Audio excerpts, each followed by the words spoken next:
Olá, gente, tudo bem? Hoje nós vamos falar então em aspectos mais práticos, nós vamos definir, epilepsia, nós vamos falar sobre os sintomas, tratamentos possíveis e também as causas, tá?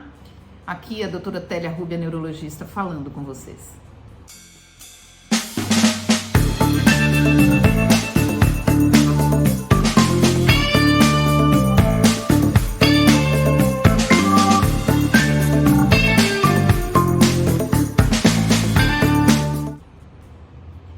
Bem, gente, vamos começar, como eu falei da última vez, definindo epilepsia. O que é epilepsia? Epilepsia é uma síndrome caracterizada por 2 ou mais crises epiléticas, né? E o que é uma crise epilética? Crise epilética é um evento clínico em que o paciente tem várias manifestações de várias naturezas. Pode ser motor, né, algum tipo de movimento, pode ser sensitivo, quando ele sente cheiros, né, que é autonômicos, um bolo que sobe e desce, pode ser visuais, alguma ilusão de algumas luzes, né, cintilantes, que a gente chama de escotomas, luminosos, pode ser autonômico, como eu disse, né, um bolo que sobe e desce, uma sensação de vazio, né? E pode ser psíquico, com uma sensação, por exemplo, de que eu já tive em algum lugar, né? Ou estou num lugar conhecido e parece que eu nunca estive ali. Você pode ter também dormências, parestesias, quer dizer, formigamentos, né? Pouco característicos. Você pode ter vários sintomas, manifestações clínicas, que elas vão ocorrer com duração variável, né? Com repetição e frequência também variável, a depender da síndrome. E quando elas se repetem 2 vezes ou mais, com um intervalo de tempo maior do que 24 horas, a gente já pode falar que o paciente tem ou teve epilepsia, tá? Então, o que são os sintomas? Aí vai depender das várias síndromes. Eu costumo falar que epilepsia é um compêndio da neurologia, é praticamente uma outra especialidade. Porque, assim, existem várias formas de epilepsia. Às vezes o paciente fala, mas aquele remédio funciona para aquele outro paciente. Tá, mas não quer dizer que vai funcionar para você, né? Você tem vários tipos de crise. Você tem crises generalizadas, que é quando você perde a consciência. Você tem crises focais sensitivas, focais motoras.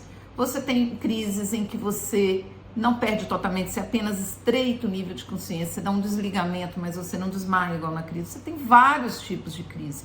E para cada tipo de crise, existe um tipo específico de tratamento, né? Então, dentro da epilepsia, existem várias síndromes, que cada síndrome tem uma evolução que é específica, quer dizer, idade de início, rapidez com que se evolui, os tipos de crises que acontecem, o quanto que responde favoravelmente à medicação ou não, né?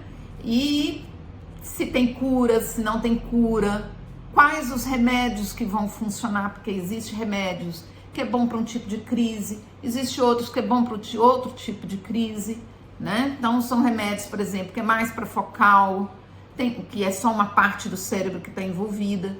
Tem outros que é para epilepsia generalizada, quando todos os neurônios estão envolvidos, né? Então é muito variável, tá? Existe epilepsia do neném quando nasce, que a gente chama do neonato, epilepsias do lactente, que é até criança de 2 anos, epilepsias da fase escolar. Existe a epilepsia dos jovens, dos adolescentes, epilepsia do adulto e tem epilepsia no idoso, que inicia também no idoso. Então, gente, praticamente é um universo, tá? É uma das especialidades, subespecialidades em neurologia, que tem um leque maior de diagnóstico, de possibilidades, né? Na infância, o conjunto diagnóstico é muito maior do que no adulto. Né? Na criança é muito maior, porque existem várias crises, as de fácil controle, as que não são de fácil controle. Então, gente, é um universo, tá? A crise, o cérebro, ele é um emaranhado de fios elétricos, como se fosse um novelo de fios elétricos, como se fosse um computador. São bilhões e bilhões de células, 40, 60 bilhões de células, né? Cada uma faz 10 mil conexões. E o problema está nessas conexões, está nessa transmissão elétrica. Então, as crises, a epilepsia, ela é um distúrbio elétrico no cérebro. Porque o tempo inteiro estão acontecendo descargas. Pra gente falar, andar, correr, dormir, comer, chorar, brigar. São descargas que estão acontecendo de uma maneira sincronizada, comandando todas as reações do corpo, todas as respostas. Na epilepsia, nós temos um distúrbio elétrico.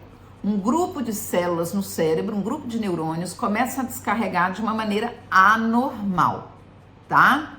Então, e essas descargas anormais, elas podem ou não dar sintomas. Quando elas dão sintomas, a gente fala que o paciente teve uma crise epilética, tá? E o exame que vai mostrar essas crises epiléticas são esses distúrbios no cérebro. Esse distúrbio elétrico no cérebro é o eletroencefalograma, porque ele registra a atividade elétrica do cérebro, tá? Mas o eletroencefalograma é um exame de baixa sensibilidade. Então, naquele período de 20 minutos, que é o que recomenda, pode não ter havido descarga nenhuma. Mas não significa que no restante do dia ou da semana não possa ter tido uma descarga, né? Então, quando você fala que um eletroencefalograma foi normal, a gente está falando que naqueles 20 minutos de registro não teve nenhum tipo de descarga epilética. Não significa que no restante não tenha havido, tá? Então, é o único exame que vai mostrar. E é importante a gente ver, né, qual a localização para indicar o remédio, o tipo de síndrome, etc, tá? Então, os sintomas são esses. O tratamento vai depender da síndrome, como eu te disse, né? Ele vai... para cada tipo de síndrome é um remédio diferente. Tem remédios que tem um amplo espectro, que pega tanto crise parcial como crise focal, como crise generalizada, de ausência e tal, e tudo depende, né? O médico tem que ter muita experiência para usar a medicação de maneira adequada, tá? As causas, veja, a epilepsia ela é derivado de um defeito na hora de você fazer essa transmissão elétrica, de maneira que ela não saia disforme, ou de forma de distúrbio, ou células excitáveis que estão fazendo uma descarga não desejada. Então, existe uma falta de controle, e isso tem um peso genético muito forte, tá? Que a gente ainda não consegue exatamente detectar os genes responsáveis por isso. Só em algumas síndromes puramente genéticas em que a epilepsia é mais um sintoma, né, dessa crise. Eu não vou esgotar esse assunto, são assuntos muito técnicos, né?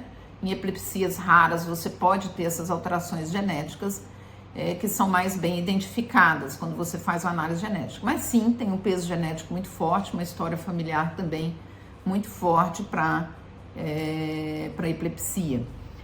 E a gente fala que esse paciente tem um limiar epileptogênico baixo. O que significa?